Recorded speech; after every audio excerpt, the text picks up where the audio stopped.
here. And record here and record here.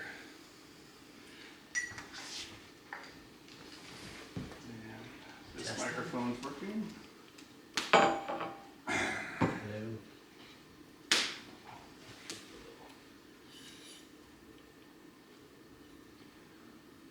Cool.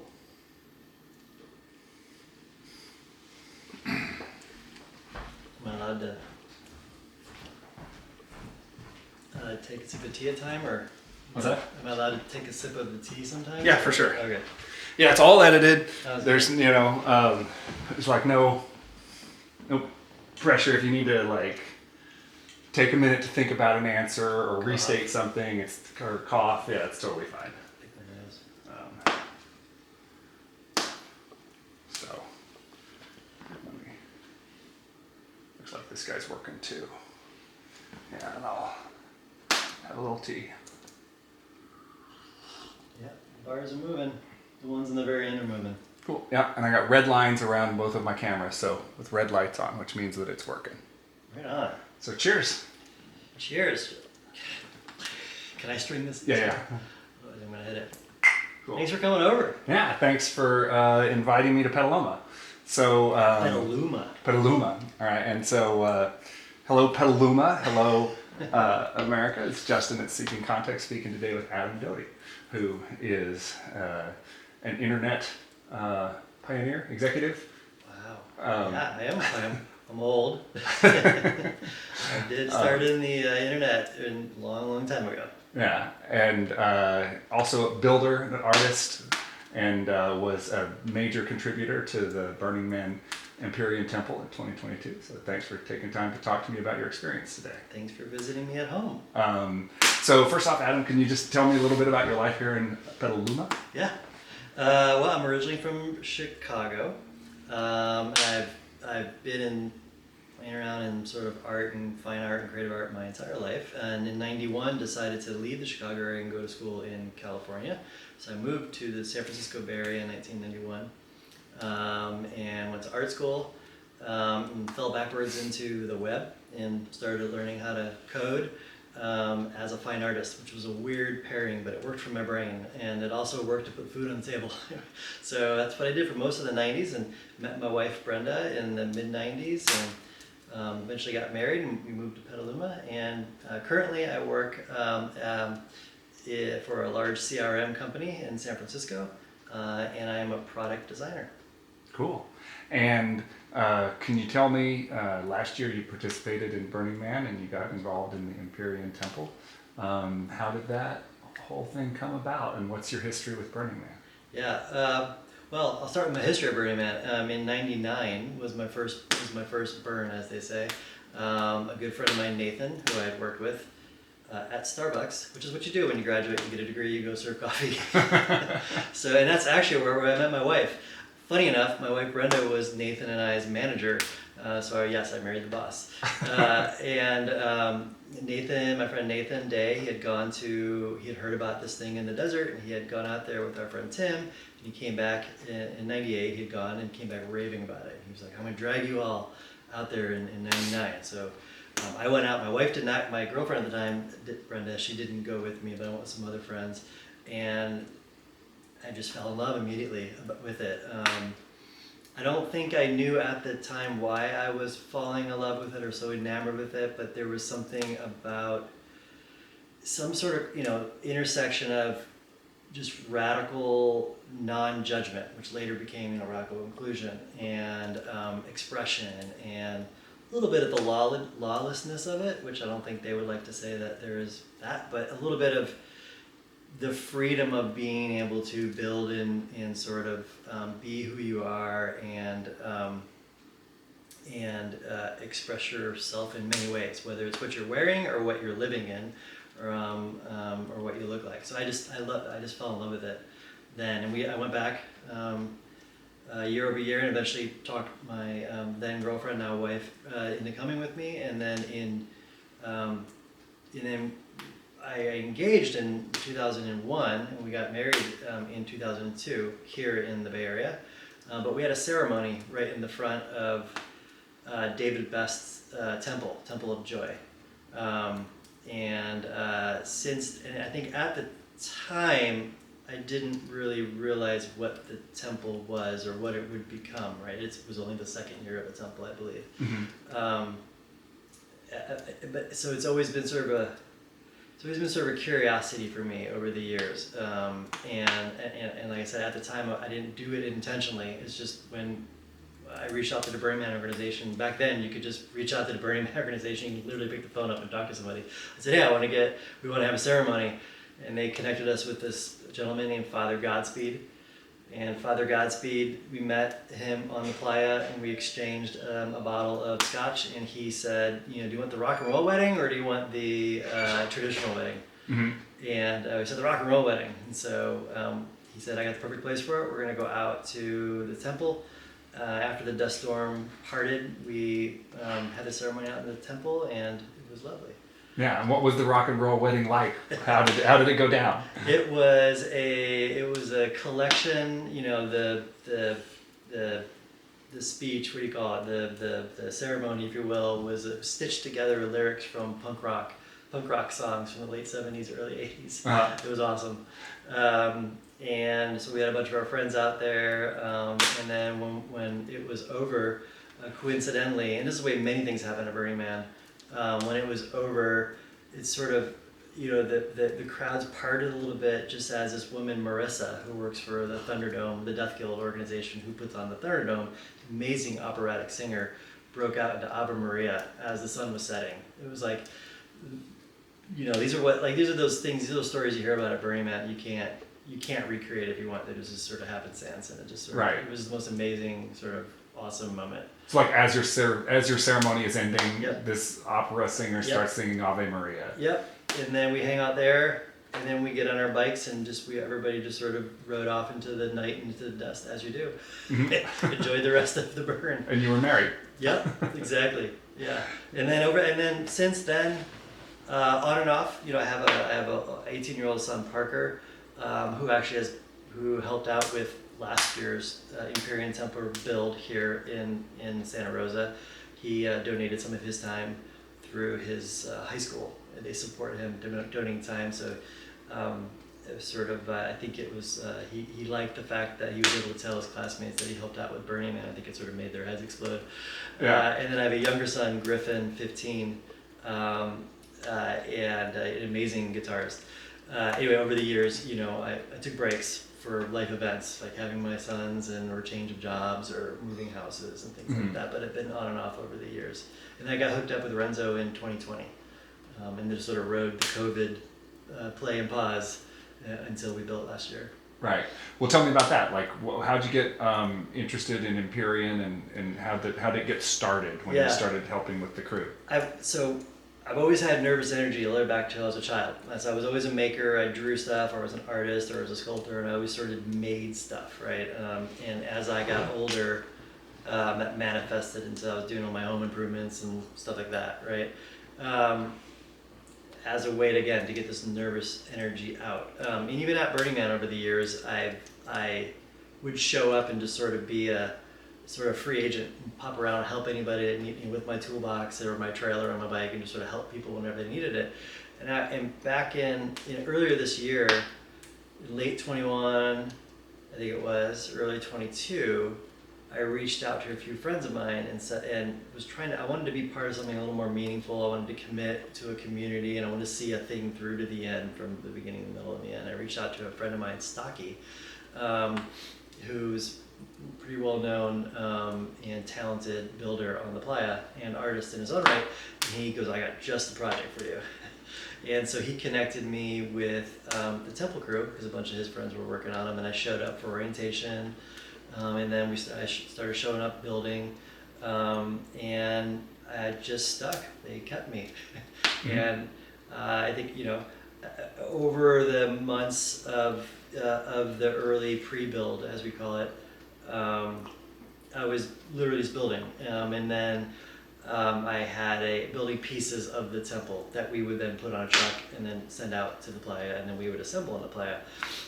During that, though, the way my brain works and how I like systems and I like design systems and I like organizing, I like looking for patterns and I like specifications and things like that, I started having an opinion on how we could organize all of the components that are going to build the Imperial Temple. And I was kind of mouthy about it, and I was sort of like, you know what I think we should do? And I started sketching things out, and it was a classic case of one of those, be careful what you ask for because you just might get it jobs. Mm-hmm. And I remember Rachel and Renzo were just like, fine, then you lead the whole thing.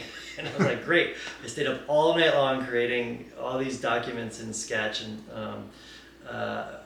a program on the computer, and I was creating these diagrams and these blueprints on how we could index and catalog every component of the temple, and then organize it, and then truck it, and then how we would put it together. And it just was so satisfying for my brain to do that. Yeah. So yeah, and that's sort of how I got connected with this crew, and now I have some awesome friends. That's cool. And so you were essentially kind of creating kits. Yeah. That you would pre-assemble.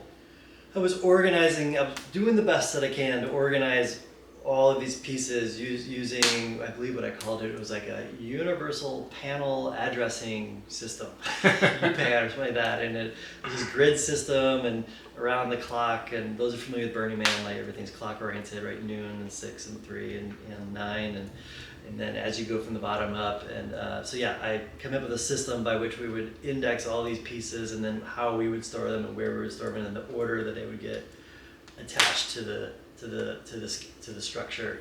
But yes, then we would kit them out, and then have lead teams sort of take those kits and start assembling. Yeah, and that's specifically the panels. Yep, the panels. Okay, Exactly. so all that numbering system, like row, Yep. and there was a letter. Yeah. That was your naming system. Yeah, and I remember for as much pride I took in the pre-build here in Santa Rosa and getting it all organized and this document that I created, this blueprint, if you will, a map, like a map and a legend, I didn't do such a good job at like bringing that to the playa, and I don't think I even brought the actual map. And I remember when I got there, took a Sharpie on a piece of janky plywood that was bent and dusty, and I tried to recreate it. I did recreate it. It was good for playa. It was playa fantastic. Mm-hmm.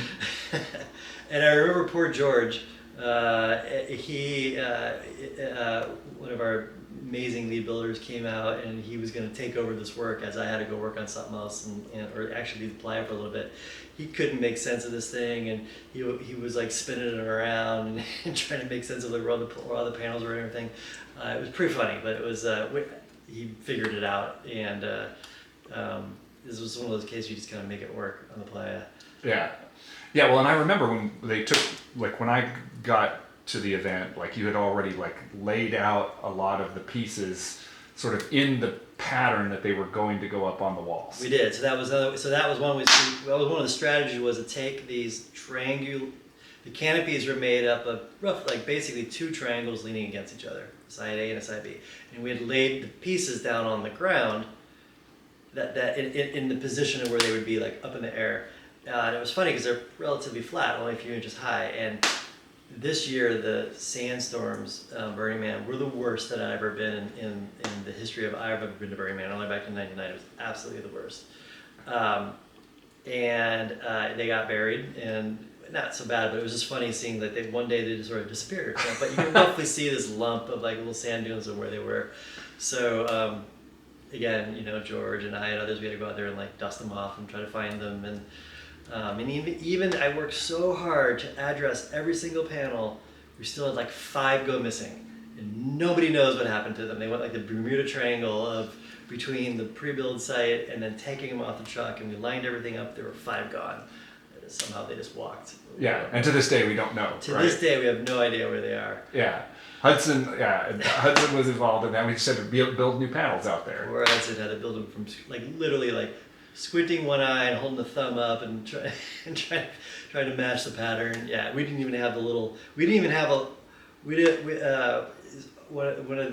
the women I worked with early on, Marcy, created these awesome little laminated templates that we would use as instructions for how to build these temples, which was genius because we had volunteers coming through, lots of them, and some of them only one time.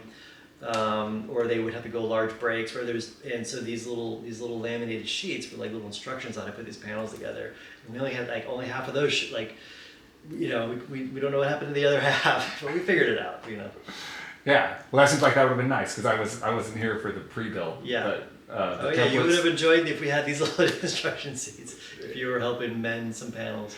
Yeah, well, because well, there's so many. Those panels have so many like fine angular cuts to them. Yeah, and they need to line up to the one next to it and all that. And you think that they're going to be easy to just pick up and slap on the side of the structure. They're heavy. You try doing like 400 and some out of them. After a while, they get real heavy. Yeah. Yeah. Yeah, that's cool. And so you were part of the. Did you start in 2022, or did you say you started all the way back in 2020? So I first met the Empyrean build crew. I met Renzo, the architect, in early 2020, before COVID, when we were all optimistic that everything was going to go off without a hitch. You know, there was not going to be a pandemic or anything at first. He came out from Boulder to San Rafael, had sort of a kickoff orientation meeting with really folks at the time. What I could tell is anybody that was interested or had experience in building temples in the past. And there was, I was pretty quiet. I was kind of a fly on the wall on that because I was actually a little bit intimidated. Even though I'd been going to Burning Man's for years, whatever, there were folks that showed up that, you know, they were like, seemed like expert builders, carpenters, an electrician, a heavy machinery guy, and this and that. Like it was like an A team of like whatever, and they were grilling it. They were like, "What are you gonna do about this? How is this gonna work like this?" And Renzo,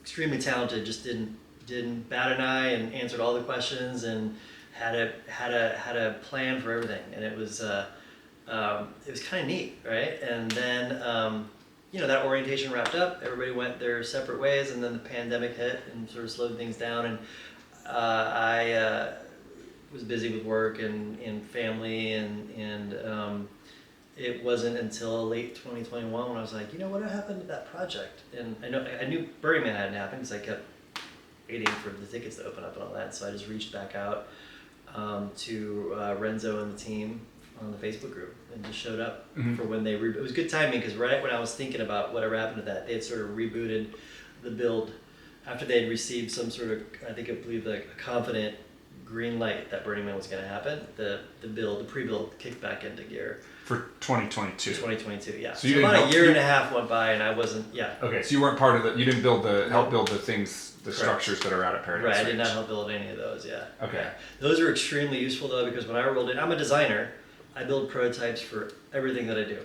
And when I rolled into that and I saw those that were there, to me I was like, oh, prototype. That's super helpful. And I must have referred to that prototype as we built the pieces for the final structure, you know, 100 times a day because we kept looking at it and making sure that things would fit. So it was super helpful to have that there. That's cool. Yeah. And so when you went out to the once the event started or once the build started, what was your role once you got out to the playa? A little bit of everything. It's funny, you know, one of my great friends that I met there, Arrow, we were sort of laughing on the same things. We kind of just do whatever needed to be done. During the pre-build, before I got off to the site, my role was a little bit of like strategy and ops and logistics. I handled a lot of the ground anchors, and for those of you that aren't familiar with Burning Man, ground anchors are like currency. They keep these large structures attached to the earth so they don't go flying away in the winds, but they're super important. And getting them is really hard. People hoard their ground anchors if you're doing large scale art. So sourcing them and finding them and working with Renzo and the architects on the certain size and grade of them on that side. That was my role early on. You know, double checking a lot of the measurements and the hardware that we had to bring. It's hard. You can't just, if you realize you're out of a box of screws, there's no Home Depot anywhere nearby. You got to go to another build site, and which actually works out very well. There's always another large build site nearby that will swap you or help you out. But taking our first best stab, making sure we show up with everything we need, that's a lot of the role that I played going into it. And then on site, I was a carpenter, swinging a hammer and cutting wood and hanging stuff up, and also running around playing sort of gopher and a lot of other miscellaneous roles, coordinating radios or coordinating if someone was driving in and they were going to pass through Reno, we needed something, so I would sort of help coordinate that along with Rachel, who was our volunteer coordinator, did most of that. So I was sort of like a bunch of different people, sort of right-hand person, Right. which I really like. I like having a variety of roles in a way that's not too distracting, in a way that's hopefully beneficial, Mm-hmm. versus just one role.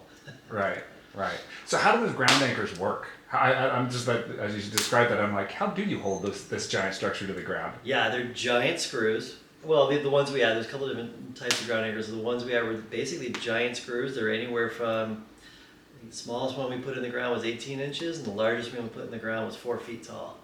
Wow. And it just looks like a giant screw that you need a special like an auger attached to. Well, ours was a auger drill bit attached to a bobcat, and just carefully put the sort of giant hex like bit head on the end of it and turn it very, very slow. It doesn't turn at the speed of a screwdriver like if you're hanging a shelf. Uh-huh. It turns real slow, and you just slowly put that in. Drill it into the ground through what we call sill plates, and the sill plates, or the lam, is like a really thick, dense plywood that basically creates an outline of the shape of the structure on the ground. And then all Right, essentially it's kind of a triangle shape. Yeah, well, the design of, for this temple. for this temple, the design of it was kind of like a star, right? And these sill plates went down, and then the scalp, the stick framing, or the structure, or the barge rafters, all were attached to that. Yeah. Through also, plates and fasteners. Yeah. So it kind of makes a foundation, essentially. Yep. It holds it down to the playa. Yeah. Yeah, those are fun. Giant aluminum screws. And do you feel like the plan that, as you planned everything out in the months leading up to the event, and then you got out there, did you have the plan right? Yeah. Yeah, I think, everything went really well. I mean, we did a really good job at estimating, we call overages, if we always 10% over, or whatever it was, the material. In fact, I think we were helpful for other teams more than maybe I know that's not to say, but like everybody, other build teams working on other large scale projects, they needed help with something, but they needed some ground anchors. We had extra ones. We would just give them to them, Mm-hmm. and vice versa. We had machines come down, go down, and we had to borrow from another camp. So you just sort of have to expect the unexpected. Actually, I think if something doesn't go wrong, then something's wrong, right? It kind of it keeps you on your toes, and it also is a way to sort of just meet other people, meet the community, right? Like, kind of. I remember a couple times when we ran out of rope, or we ran out of screws, or I needed to borrow this really big pipe wrench or something, and I'm like, I'll go get it, and it gave me an opportunity to run over to Paradisium and meet that whole crew and say, hey, with my tail, like, hey, we ran out of this, or do you have any rope, right? And I remember I actually, for the rope one, I went to like 8 different camps, and it was kind of neat. Just got to meet different people that got to meet a bunch of different people that I've never had a chance to meet before. Was that to like put up the perimeter fence? Or? Yeah, there's a perimeter fence. I don't know if you noticed that, but there was like 4 different types of rope. No, I didn't know. Just tied together. And we just didn't bring. We forgot to bring rope. Hey, maybe somebody did or didn't estimate the length correctly. Oh, okay. So we brought some rope, but who knows? But like, we were a little bit shy on rope, so we had to go source some more rope. Right. So that phrase, "the playa provides," ended up working out. Oh yeah. For you. It was great. Yeah, everything went really well. It was a great team. Yeah. There were setbacks though. Yeah. Were you at all involved, in the months leading up? Like there were setbacks on the financing, and there was a pause. How do you feel like that affected the crew that was building when like the whole project was sort of stopped for a little while? Yeah, it wasn't stopped for super long. The crew, at least from my perspective and from what I heard where I am, I mean, it's an interesting situation though, because we're all back at home, right? The crew comes together to build, and then we're all back at home, and we don't really have windows into each other's lives very well, right? It was just the weekends that you got together. Yeah, really. And so, yeah, the crew was amazing because they just stayed optimistic. And if it was a weekend off or something, it was like, well, cool. It's easy to fill with, with hanging out with the family or working on something else. I think the crew did a really good job of staying super optimistic, super tight.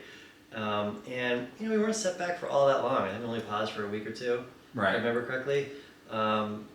And then when we got back together, it was just like no time went by. It was Right. great. Yeah. The other big setback that sort of affected everyone is there was one giant dust storm that knocked over the flame, and you had to rebuild it. Yeah. Can you describe how that went down? I was for working you, on that. because you were part of that. In the middle of the temple, if you're looking at the diagram right now online or whatever, there's a suspended diamond, and the bottom half of the diamond is a bit shorter than the top half of the diamond. I think the whole thing's about 60 feet tall, if I remember correctly. We had just finished or near completing the bottom half of this diamond. We were building it on the ground and upside down, and we had another team led by Trij had pre-built portions of this diamond in nearby Davis, California, and we had trucked it out there. So we were assembling it on the playa and getting close to being finished, and then the big dust storm came. And then in the middle of the night, to this day, I wonder if I actually heard this crack. But it was like there was a moment where I heard a sound that was very different, like any sound that I had heard in the 2 weeks prior. Right? It was different, right? I don't know how to describe it. And the wind had knocked over this giant scaffolding that in the middle of it was holding the bottom half of this of this flame, and it knocked it over, and it just completely exploded into all the wood got mangled and cracked and just completely broke. Right, none of it was salvageable. So, and I think we had spent about 2 days putting it together, and we just said, we looked at it, and we just sat there with our coffee at like 5:45, 6 in the morning, and then said, yep, well, we have to start rebuilding that right after breakfast. Went to breakfast, rolled our sleeves up, and just banged it out pretty quickly. And like they say, there's that quote, we're going to build it bigger, better, faster, and that we did. So it was, we were bummed out for a couple minutes, and then we were just like, you know what, we just got to get after it and get it done. Right. Yeah. And how do you feel like morale was kept up at that time? I mean, I think there were definitely some people that were super bummed out, but I think about for me personally. This is going to come off like I might be like the cold and callow person that my morale was bummed or I wasn't recognizing it as bummed, but I think that one of my strengths on a team is resilience, and sort of I'm actually kind of stubborn and I'm kind of determined. So I didn't, at that very moment where I feel like I could have been sort of all depressed, I'm going to go back to my truck for a day. I just flipped a switch and just used it as a distraction, and I just sort of, me and a few others, we just started getting the pieces to rebuild it right away, right? Yeah. And others did sort of feel bummed out, or we're already a couple weeks in, and the heat's getting to them, and they're getting, they're missing their loved ones at home, So that's what I really loved about this team, that everybody sort of at a given moment throughout the month that we're on the playa, everybody had their moment, their lowest moment, and everybody had their highest moment, right? Everybody had the moment where they were the one that was helping out someone that was in a bad place, and so I said at this moment, for when we had to rebuild this thing and we had this, it just completely blew up. Actually, I feel like that's where I sort of have that natural sort of resilience and determination to get it done. Yeah. Cool. And I had low moments later, I think everybody sort of had the good, the bad, the ugly, and the high and the lows at some point over the month. Yeah. What was one of the highs for you? I think I really loved. Well, there's two things. I think I had little mini highs almost every day because I liked the ritual that we got in. Like, we weren't up late. Like it was so exhausting. Like I could barely get through one beer at the end of the day. I mean, I was asleep at like 10. We were up at like 5:45. I remember my roommate Justin in my trailer. One of us would get up first, smack the other one on the foot, get up, and we just drag our asses out of bed, go get the coffee, Mm-hmm. have the pre-build meeting at like 6:15, eat breakfast promptly at 7. Think about what we were in during the meeting. Think about what was what the plan was for the day, and then after breakfast around 8 we'd go build. And those are like I really it doesn't seem like a high, but like that repetition, that sort of regular tradition, like that to me, I really like that. That was a high for me, right? Mm-hmm. And even though it was kind of stretched out, but I really liked those little mini check-ins. But I think well, there's two very momentous highs. One is when we were setting the top of the flame. I was up way high on the structure on the ring, which is sort of bisecting the flame, waiting for the crane to lower the flame in to then receive it. And there was one of us on each of the four sides, and as it came, and it was just so weird and like just this giant piece of machinery lifting this giant thing, and the wind is whipping, but it's kind of sunny out. We're just hoping the sandstorm doesn't come in, and it's coming down, and as it comes down and it sits, like, oh, the cable's gonna hold it, and everybody's like all on edge, and nerves are high, and we screw it in, and the crane detaches, and you can hear a pin drop, and it's sort of like we're all listening for like cracks. Is anything cracking? Is it settling? Is there anything? It was just dead silent. I mean, this thing probably could have held eight flames. It was like the cables that were holding it were so thick and it was so well built. But it was kind of neat. I think that was probably one of the momentous moments that I had. And then a week later, when I had a bunch of friends show up, I was super proud. Like, look at this thing that we built. That was another proud moment. Yeah, yeah. But I mean, I felt nervous because like this giant wooden structure is being suspended by cables. Yeah. On a ring that's twice as heavy as we thought it was going to be. Yeah. These cables were thick, though. I mean, you look at these cables were real thick.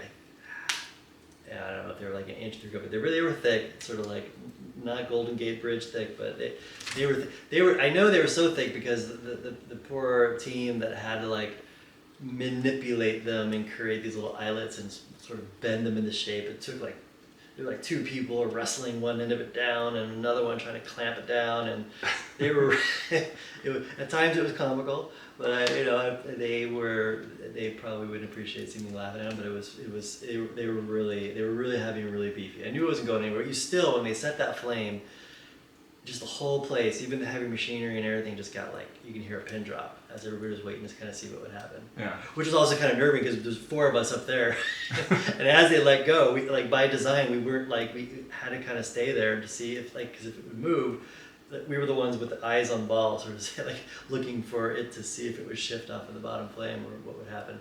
Yeah, that's cool. How did you feel when they set it on fire?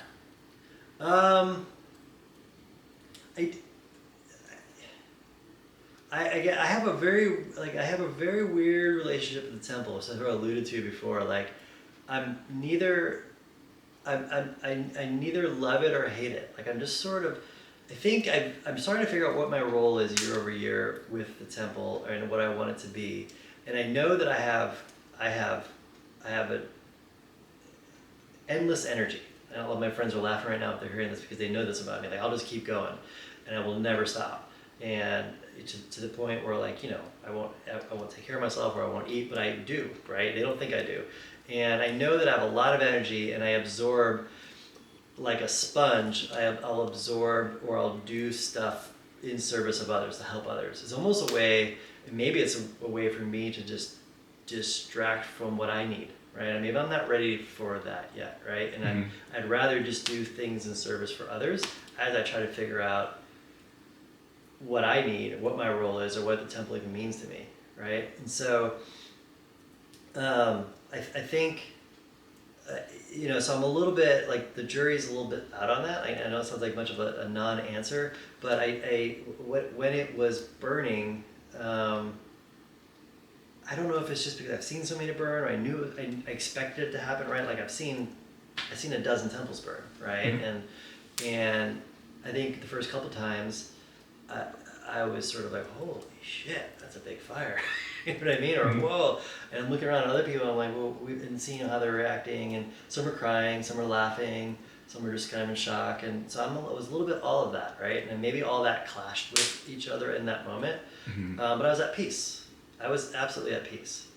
You know, and it was kind of cool to hear others. I mean, there's thousands of people around it, and again, the moment you can hear a thin pin drop, and you can literally hear the crackling of it on fire, you can hear people way off in the distance, you know, yelling or something out, which is kind of cool. There was a moment where someone yelled, "I love you," and like at a football game where they do the wave, like the "I love." It started with it was a gentleman that yelled, "I love you," and then you can sort of hear it go around the ring of people that were sitting around the temple. Like a wave, they would these groups of people would yell, "I love you," and you can hear it, almost three-dimensional sound, kind of circle around the temple, and it washed over us. Obviously, we said it and went around again. It was kind of a hair-raising, like on the back of my neck moment. It was kind of a neat moment to hear that. But I just, when it burned, I guess the best way to describe it, I was sort of at peace. Yeah. You didn't have to let go of anything in that moment. No, I mean, weirdly, like both of my uncles passed in the past couple of years, and when I was up on the temple waiting for the top of the flame to be settled, I was up there with a friend of mine, Hudson, and we were just sort of shooting the shit and hanging out there, just as you do, way up in the sky, strapped in with this harness, waiting for a big crane to deliver you a giant piece of wood, as we all do every week, right? And I was like, holy shit, I pulled a Sharpie out of my pocket, and I wrote, at the highest point that I can reach, which is pretty much the highest point of the temple other than the flame, Frank Doti and Joe Doti, who are my uncles, up on the thing right there, and I think that as I was lower at the end of that day, and I was being lowered in a boom lift off of this high point that I was on, and where their names were, that was tougher for me than seeing it go up in flames, because something about like their names are right there. So, and I was hanging out with them for a couple hours while we were doing this particular task, and then I was being lowered away from their names. It's just, I don't know, it sounds weird, but that was like the moment that you were sort of that was a tougher moment than it going up in flames, just because I wasn't near them anymore, even though them was really just represented by their names and this little smiley face I put next to it. Yeah. You weren't in the cart that got trapped up high, were you? With Justin? No. But hey, the heavy machinery breaks down. It's just, again, it's just part of the playa. It happens. Yeah. I did get caught in the scissor lift. I did have to have the scissor lift emergency lowered. I don't know if it was that event. Now that I remember about it, yeah, it had to be emergency lowered by releasing some hydraulics. Yeah, I just remember there was the one time, and I know Justin was when you say Justin, was it Mag 3 Justin that was your roommate? McGuire, yeah. Okay, yeah, McGuire. Yeah. Yeah, he was trapped up there. They were up there for like an hour or something, and everybody came out. Renzo was like, everybody come out and wave at the people stuck at the top of the temple. Yeah. Oh yeah. No, I wasn't up there. I kind of wish I was. That would be kind of fun. It was very pleasant. Yeah. This is just an open-ended question, but any other particular stories, memorable moments of this year that you'd want to relate? I mean, there were two just dust storms that were just apocalyptic. That just, I mean, like I said, I've been many, many years, and they just stood out. They were just insane.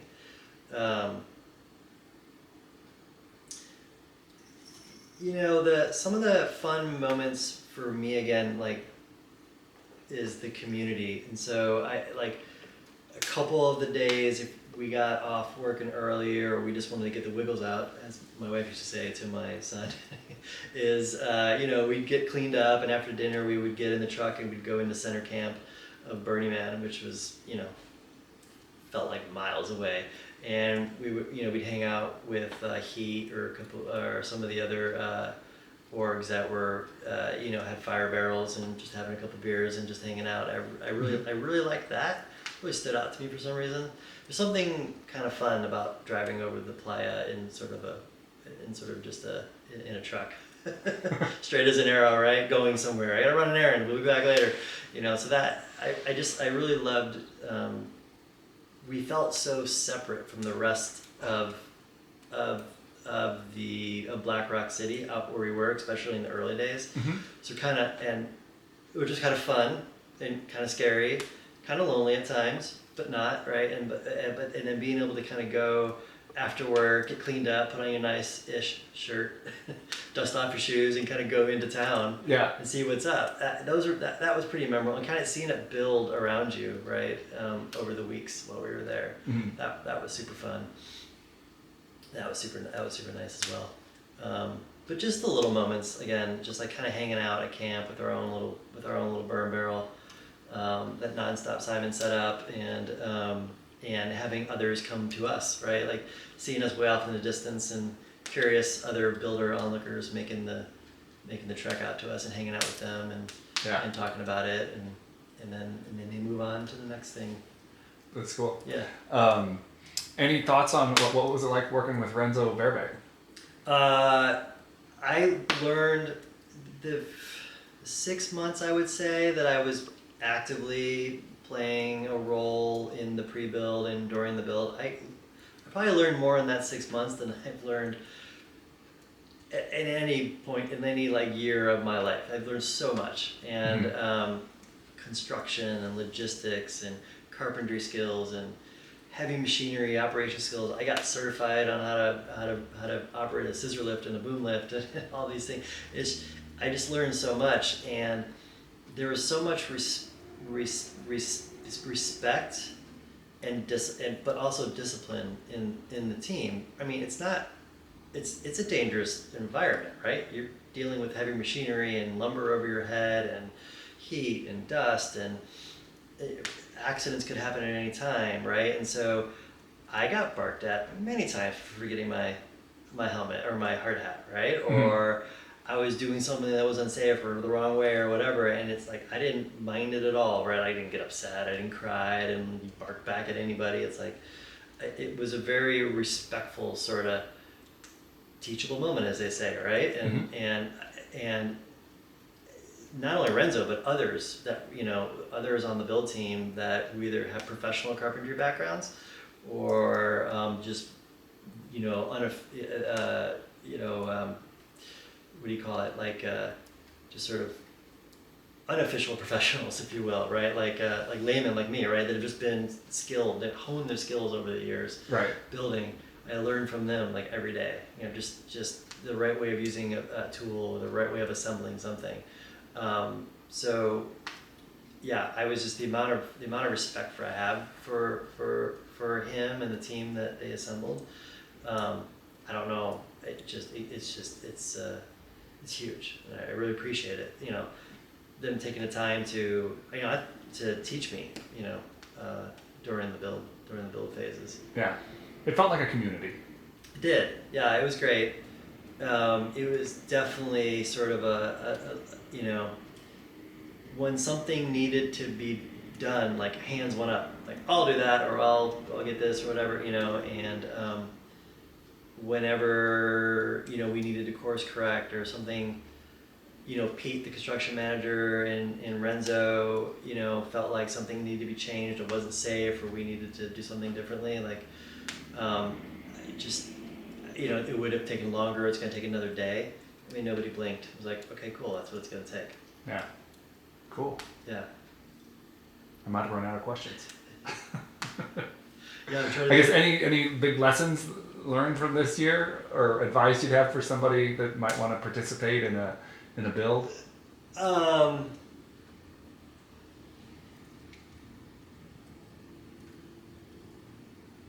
think it's funny, there's a lot of my friends. I have a lot of people that aren't familiar with Burning Man, and you tell them about it, or they want to go for the first time. There's something about camping, the harsh environment, what do you mean they don't sell food? What do you mean they don't sell water? Like that freaks them out, right? And they think and then sometimes, like I used to go to Burning Man, I used to camp by myself. I used to literally go to Burning Man by myself a couple times, and that really blows their mind. They're like, how do you? It's just camping, and so that then coupled with the fact that you're going to build this massive thing, you're not doing it on your own, right? You have a community, a team. I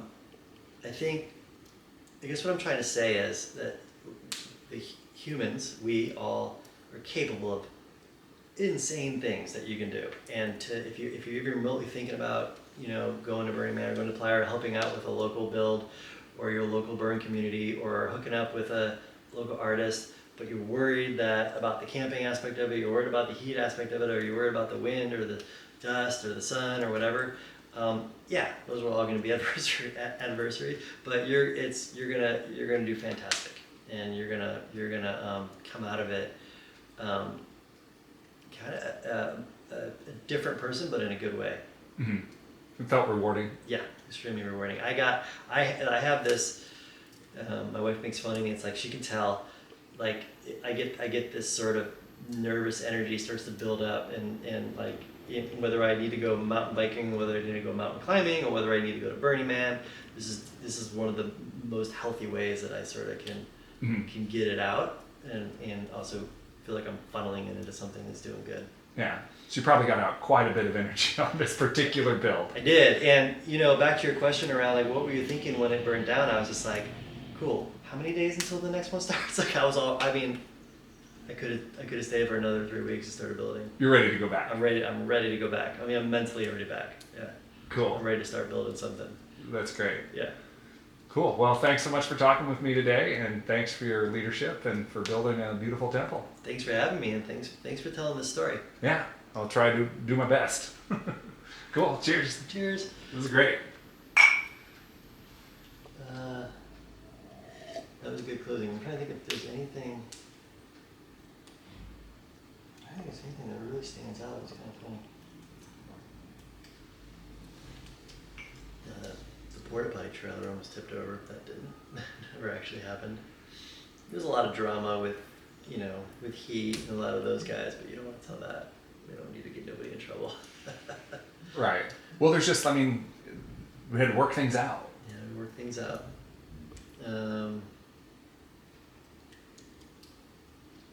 Nobody got sick, nobody got hurt. There were no fights. And it opened. The food was amazing. Like the design. Yeah, we opened. We opened almost on time, just the morning after, which is fantastic. Sometimes they open days later.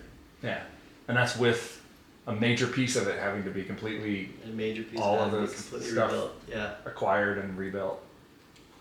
Yeah. Oh, I know what I wanted to say. Actually, I forgot to come back to it. You probably will want this. This is probably one of the more emotional moments. Uh-huh. I don't know how you want to ease into it so you can splice it together, or if you want to give me a prompt. No, just go ahead. Like, what was the moment? Yeah, I would say one of the other more memorable moments was, we put the flame on top, and then we kind of went to the other end of the spectrum of like as it burned down, and I was sort of at peace with it. But there were probably like 2 or 3 moments throughout the event week. So we just talked about build week or build month really, and then there's event week. We just sort of glossed over, right? But during event week, which is from Sunday to Monday, just before Labor Day, as people were showing up for event week and the city grew and grew, and you come across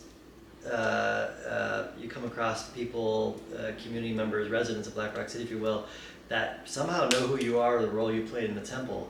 They just unload, and they unload on you, and they're so thankful and gracious for what you're doing, building the temple. And I don't know if this happened to you as well, like as you were navigating event week, and what are you doing? I work in the temple. They probably were like, oh, thank you so much for doing that. You can see a change in sort of the tone, or if they might light up, or they might get sad and tell you something. So many times, I would get cornered, and I say that in a very good way, but like someone would just have to tell me something about a loss that they recently had or what the temple meant to them in the years past. And I realized that this happened dozens of times to me over event week. And so like I equate it to like kind of like being a sponge. And I realized that like it started happening on Saturday, and then Sunday came around, and then Monday came around when we opened the temple, that I like so much of this energy had been sort of just kind of given to me as a temple builder, and I was holding on to it.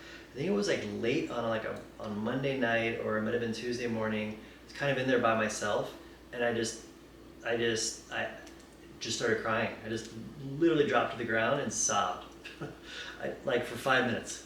And I don't know why. I just did. Like there was nothing I was thinking about in particular, other than all these little voices in my head with this like random like quotes and stuff that they had told me, right? Like a dozen that I just sort of I have felt like I had to like let go of.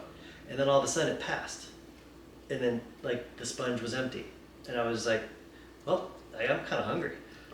And then I went and found a snack and went to bed, right? Like it was literally like, and that happened 2 more times. And it was a few days later, I was actually, this time I was with a couple friends, and we had gone in, and it was late at night or something, and it was kind of, and I was sort of showing them and pointing at a few things, kind of proud, oh, that's how we attach this and that and that. And again, and leading up to that moment, and I remember I had various people I was talking to, what are you doing at Burma? I was a temp builder, and they were like, oh, thank you so much for doing this. And they would tell me their story. I accumulated again, for another 3 days, I accumulated these stories that I felt like a sponge. I couldn't hold on to anymore. And then again, I completely lost it, broke down, cried again. And so I had these like, I don't know what you call that. I was just sort of like this carrier of these feelings and emotions and stuff that I just, as I walked around and participated in Black Rock City, an event for the week, but like there were these 2 or 3 moments I had to go back to the temple and sort of wring out the sponge and just sort of leave them there. I don't know if that visual works, but like I just had to like go there, wring it out, put those thoughts, with the temple, and then knowing that it'll all, the impermanence of it, it'll all go with the temple when the temple goes up. Right. Wow, that's cool. It's like you were a temple builder, but you were the temple for them. Yeah, and these thoughts and stories about these loved ones that they were losing, they weren't being told to me at the temple. They were being told to me like in the far corners of the playa, right? And just because I would just stumble across them, or be a friend of a friend, and this and that. And so, yeah, I was like a carrier, or I was a messenger, I guess, right?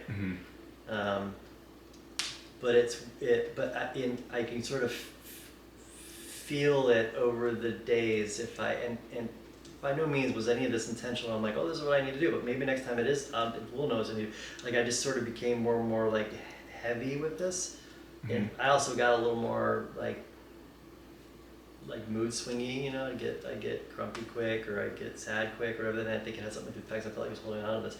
But when I would go and wring it out, I would all of a sudden it would be almost like a weight lifted off of me. And you were able to kind of do that in the space of the temple. In the temple, I would have to go to the temple somewhere in there. Usually, I would go back into one of the little alcoves of one of the canopies that we called it, and I would sort of leave it there in all my ugly crying. And then after ugly crying passed, I'd want a sandwich. And then I'd go make a sandwich and then go to sleep. Yeah, that's nice. That's a great memory. Thanks for sharing that. Thank you for listening. Cool.